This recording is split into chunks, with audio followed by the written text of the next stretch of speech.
What's up? I'm ronald.james.baculo, filmmaker, comic book creator, and mental health ambassador, here to share with you an inspiring new series interviewing different mobile filmmakers from around the globe.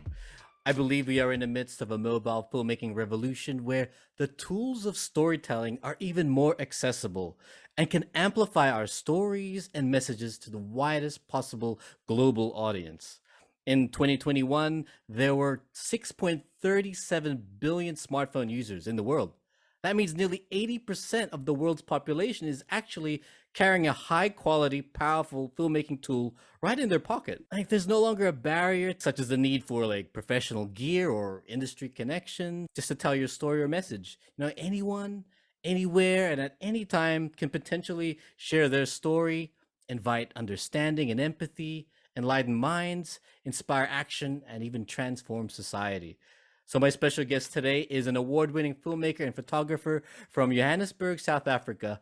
He's also a professional voice talent, sound designer, sound engineer, and sonic branding specialist. In 2021, his iPhone shot short film Assimilate was awarded Best Narrative Short at the African Smartphone Film Festival, Best Mobile Film at the Toronto Film Festival, Best Micro Short at the Austin International Arts Festival, and a runner-up at the recent SF3 Smartphone Flick Fest in Sydney, Australia. Assimilate was also named as Mobile Movie of the Year by Mobile Movie Making magazine. It is my pleasure and honor to introduce Brionne Olsen. Welcome, man, all the way from Johannesburg. How you doing, man? How you doing, RJ? Thank you so much for having me on the show today. Tell me a little about yourself and how you got into this mobile filmmaking journey. My story is shared across similar timelines as everybody.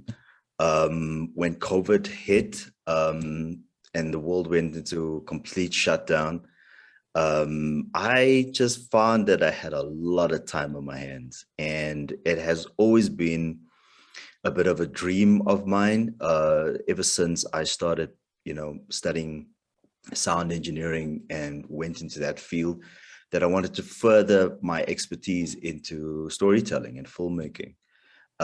And just never had the time because it was, life just gets busy. When COVID hit and we were kind of forced to isolate, there was just this opportunity to dive into filmmaking. And because I had this with me, I immediately started, experimenting with, filming stuff at home, filming the kids, filming everybody. And then I came across the Worldwide Mobile Summit that was hosted by, and I always mess up his name, Glenn McLachlan.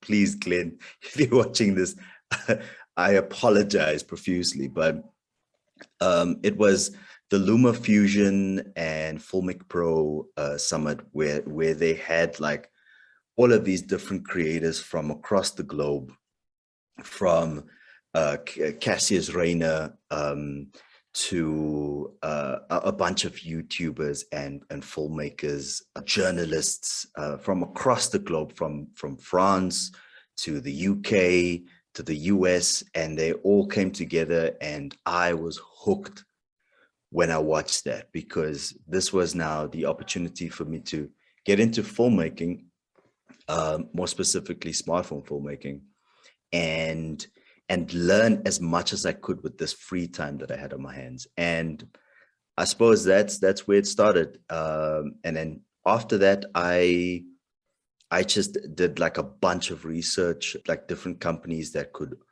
like offer tools for someone like me, that I can utilize the tool that I had, which was my iPhone 7 Plus, and just make that a powerhouse of a camera. And that's when I came across, I think Sandmark, Moondog Labs, and Moment. And Moment was the only company that actually ships to South Africa.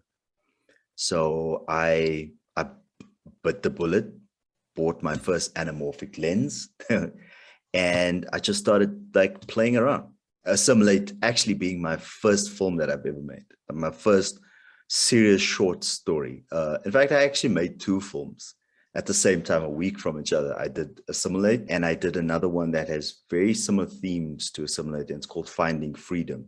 and that has been nominated at the Mobile International Film Festival in San Diego.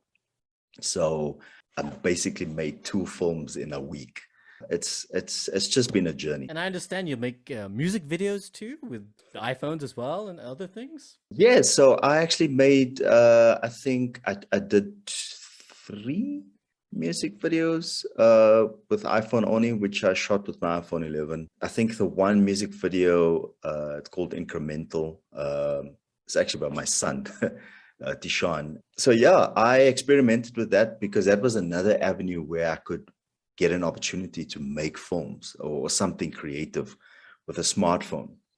Because of the lockdown restrictions in South Africa, it was very, very strict. So it was very difficult at the time when I was learning.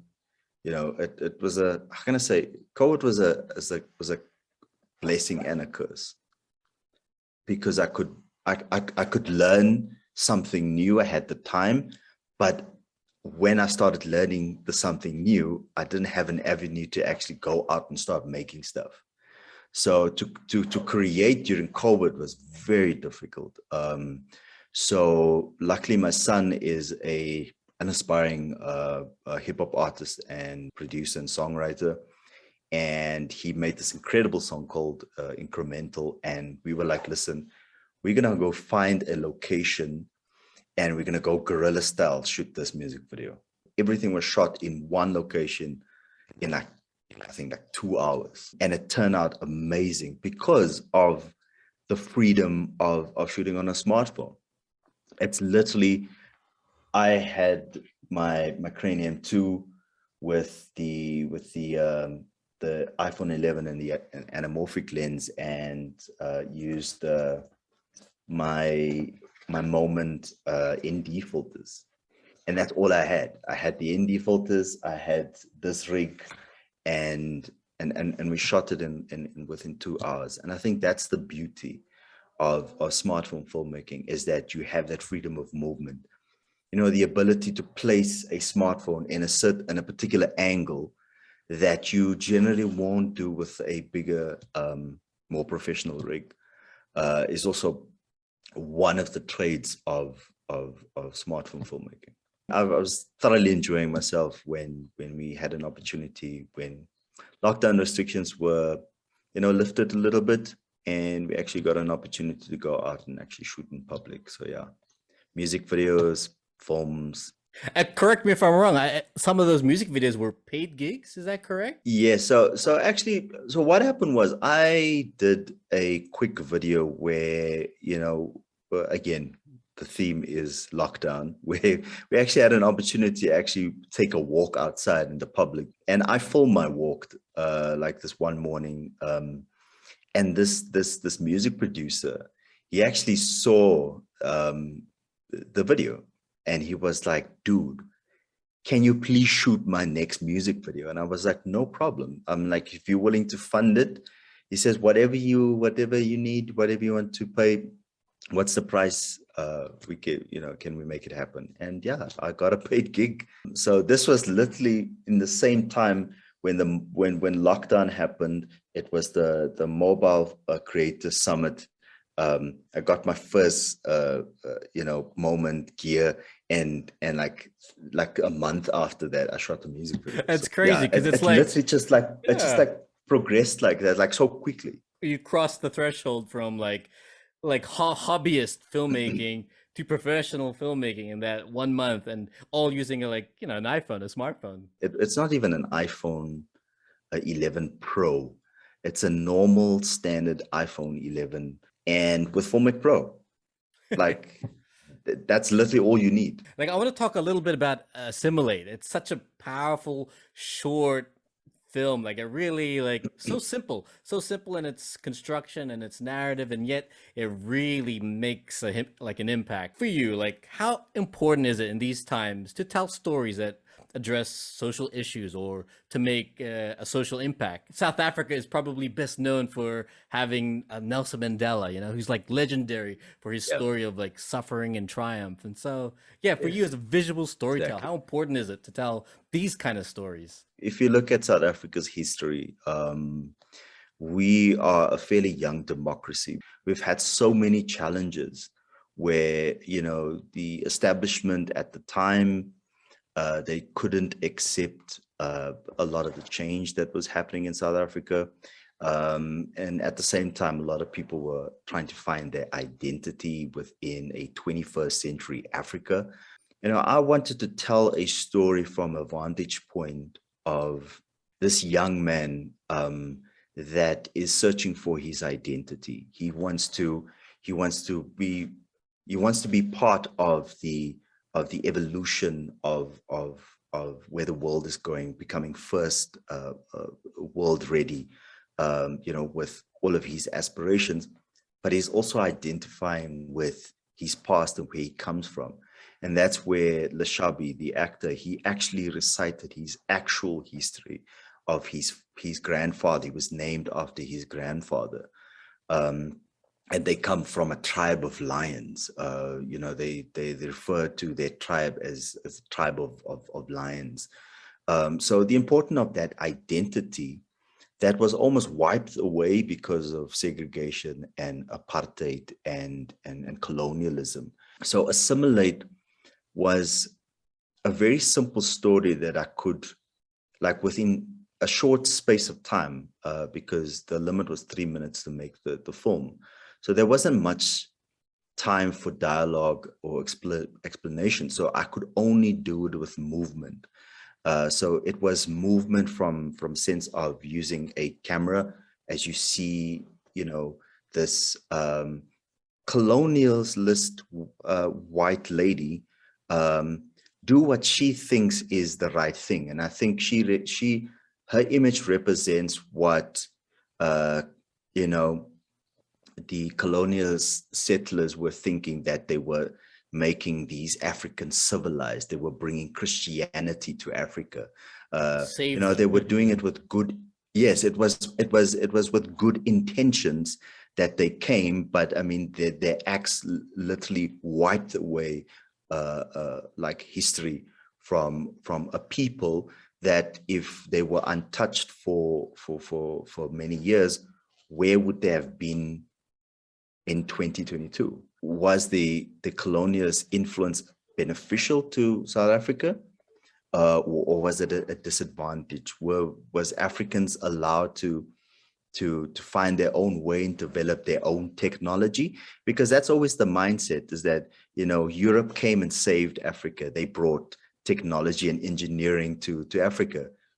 What if we had the opportunity to develop our own engineering, like the Chinese have developed their own way of life? The Japanese have developed their own way of life, and it's very different to the Western culture, and yet they are developed nations. Could Africa have been given that opportunity? But you know, we can go on and on about colonialism and stuff like that, but the idea was to demonstrate this caring woman that was trying to do her best to civilize this young man, and with movement of the camera, as the ebb and flow of the cleansing is happening, and a new identity is given. Even her actions is a movement. She was moved to better this person's life. And that was the whole idea. The idea was just to demonstrate, like, from a position from where he's sitting, how you know, how Africans' experience have been over the years of when their identity was essentially being stripped from them.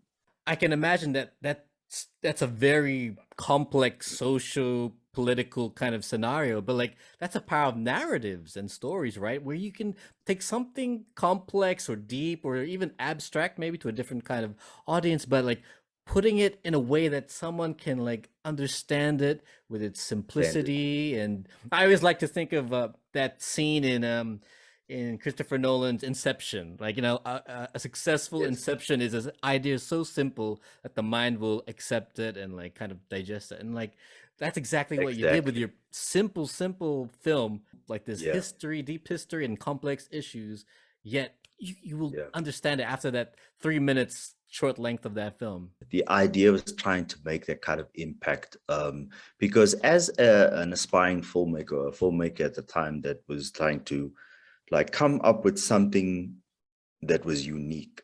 I was watching so many like different short films of like incredible creators when I watched the First Moment Invitational, because they obviously streamed it live, and I got to see all of these amazing like filmmakers that came up with like wonderful and illustrious ideas and with production. And at that time I was kind of feeling intimidated because I have this desire to create, but I wasn't at that level yet. I was like, let's stick to the basics, let's stick to storytelling, let's stick to visual storytelling where people can perceive something. With Assimilate, so many people have interpreted in their own way. That's the amazing part of it as well. They got the message, but the interpretation from like everybody across the globe has been completely different. There's a lot of people that has accepted the story and what I was trying to accomplish with the narrative.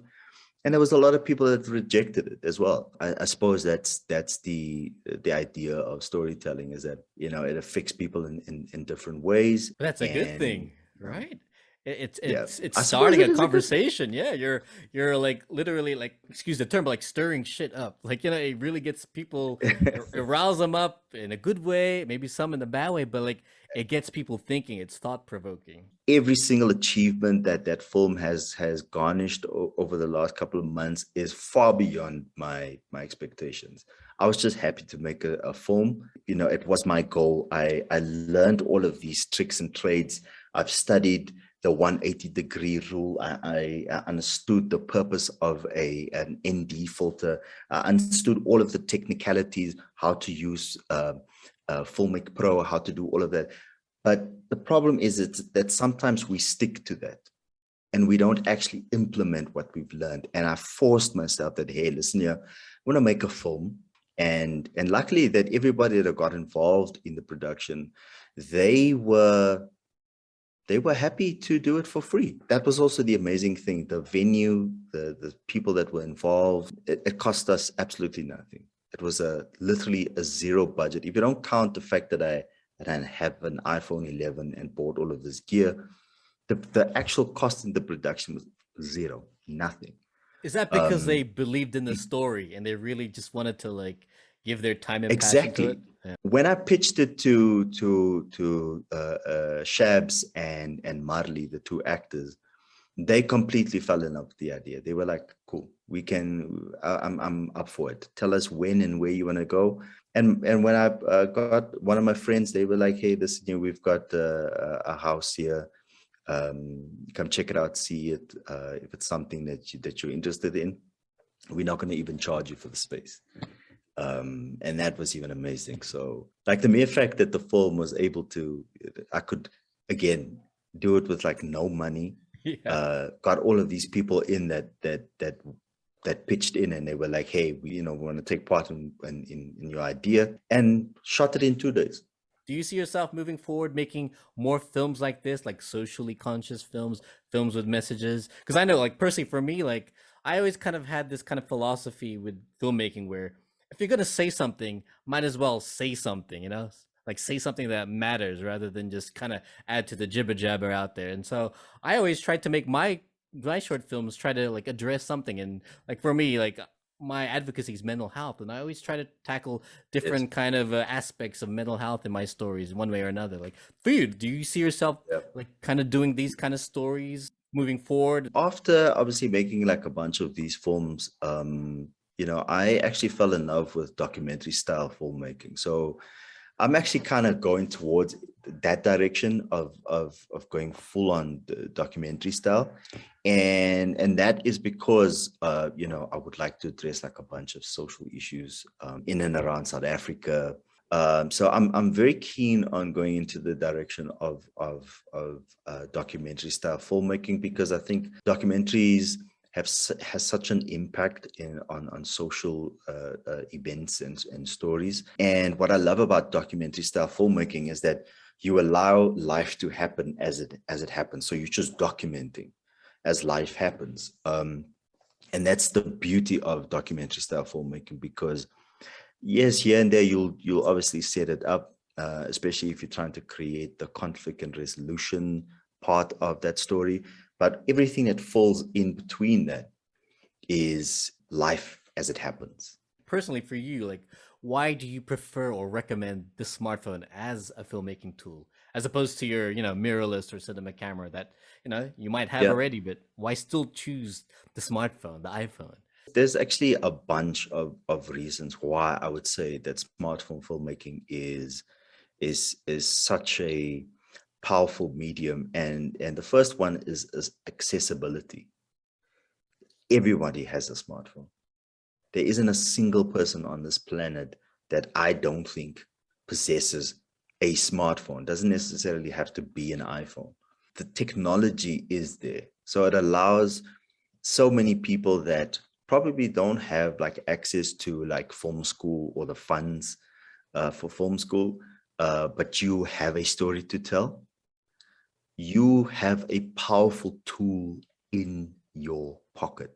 Something like Filmic Pro, for instance, there's no subscription fee. It's a once-off purchase for essentially one of the most powerful smartphone apps out there. It unlocks so much of what a smartphone can do. So a lot of people don't have the funds or the means or the time to go and study filmmaking. But because we have something like the internet and a smartphone and YouTube, you can go from someone that don't even know the difference. And this is me. This is my story.